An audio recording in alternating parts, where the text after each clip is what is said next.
How to get less done in more time. Guys, we need to slow down. We're getting too much done. We're becoming too productive as a people, as a society. We need to dial this back down. God forbid we have a fulfilling time on this planet. Here's a 9-step process to make sure that you get nothing done no matter how much time you have. Step 1. Never be bored. Nothing gives you time like boredom. Boredom is just one step away from doing the things that you might need to do. So don't even reach that pre-productive stage. Always have a distraction at hand, whether that's a book or a snack or your mobile phone. Bonus points if you use social media to distract yourself, because that's an infinite pool of content and you'll never feel like you're finished with the distraction, meaning you'll never return to the original task. Step 2. Consume as much media as possible. It's not enough to only consume media when you're bored. No.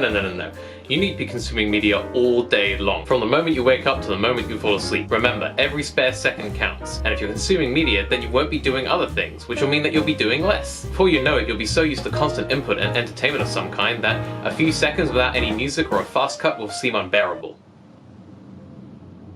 Yeah, like that. Step 3. Constantly switch focus. This is key. If you don't do this, you might spend the entire day on one task, and that would mean that you get lots done and it would even improve your focus. We don't want that. Instead, make sure your attention is constantly shifting every couple of minutes, whether it's from a task to a different distraction. Go from app to app, tab to tab, video to video. If you do this, that'll mean that you'll soon not be able to focus on any one thing for any given length of time. Bonus points if you constantly switch between different life hacking and productivity videos on YouTube. That'll give you the feeling of being productive without actually. Step 4. Focus on time management, not energy management. Don't ever think about the idea that perhaps the reason that some people get a lot done in a short amount of time is not because they have a lot of time, but a lot of energy. Things like mental energy, stuff like focus, which we've already crippled. Emotional energy, if you're happy. Physical energy, if you're healthy. If you just focus on time management, that will encourage you to think of yourself as just a productivity machine, rather than the deep, intricate, nuanced, complex, beautiful human being that you are.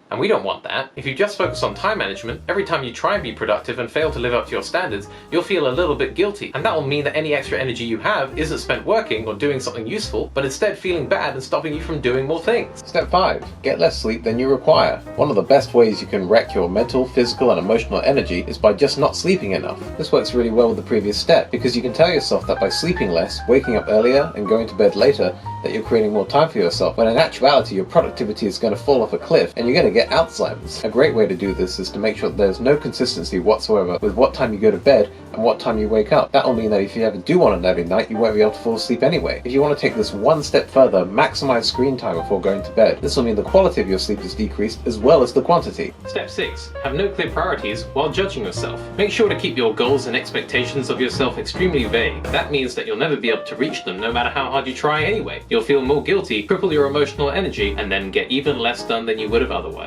Don't even think about setting yourself small, achievable goals and then rewarding yourself for reaching them. Instead, keep it vague and keep telling yourself you're a piece of shit. Step 7.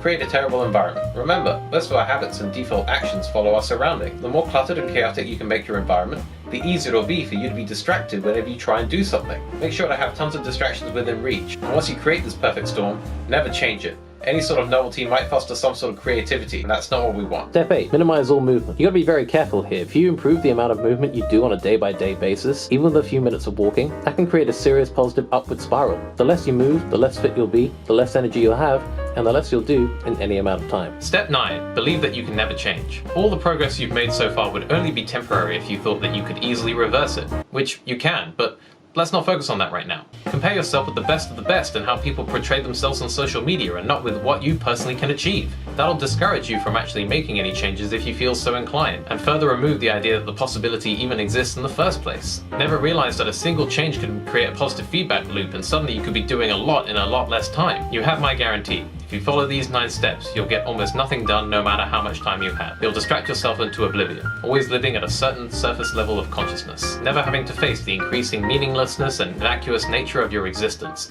until you arrive on your deathbed, where sure you'll comprehend it in a moment, but then you'll be gone, and then it will be okay. Oh, and lastly, don't try and prove me wrong.